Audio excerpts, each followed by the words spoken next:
Hi, I'm John. I'm an engineer and also a specialist in fitness equipment.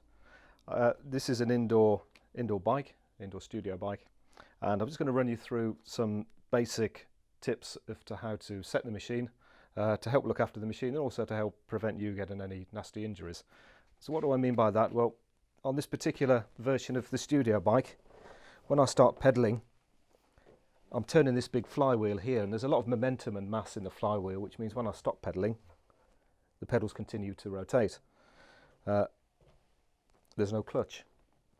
So if your feet are in the toe caps like this, and some people like to use these bikes where they perhaps come out of the saddle and really start giving it some a lot of work to get the most out of their exercise. If something were to come loose, it could be really quite catastrophic. So there's some things you need to check and just make sure are nice and tight. So let me just run through those for you. First of all, there's the seat. The seat's got various adjustments. You can see two adjusters here. This one is for the rake. That's the forward and backwards. So you need to make sure that's nice and tight.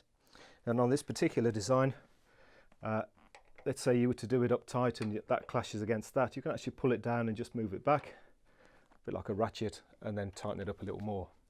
So make use of that, make sure that's nice and secure. The seat itself is also on a seat post here. There's a stem that protrudes up from this mount here, and there's a couple of bolts which you sometimes might need to tighten up. And you'll find that there's a spanner that comes with the bike, or indeed you might have one in your own toolkit. Here's one, for example, and it's quite easy to do. You just make sure the seat is nice and level, or whatever you feel is appropriate for you, and with your spanner tighten the bolt up, and that will make that nice and tight and also prevent it from rotating that way. So there's another adjustment, which is this one here. On this particular bike, you unscrew the handle and give it a pull, and that allows you to adjust the height. So you set that at a comfortable height. Make sure the pop pin clicks in. Let me just show you that again. Did you hear it click?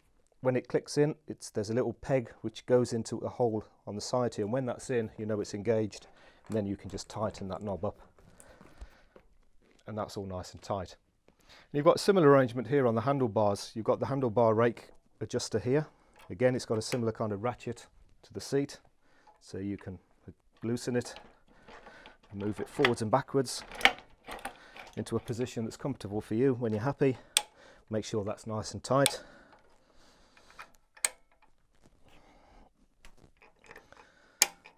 Again, use that ratchet just to make sure it's tight. There we are. And then finally, we've got this adjustment here. So you unscrew it, give it a pull. That allows you to adjust the height of the handlebars. When you hear that pop pin click into the hole, you know it's engaged, and then just tighten it up. And that's your handlebars nice and tight.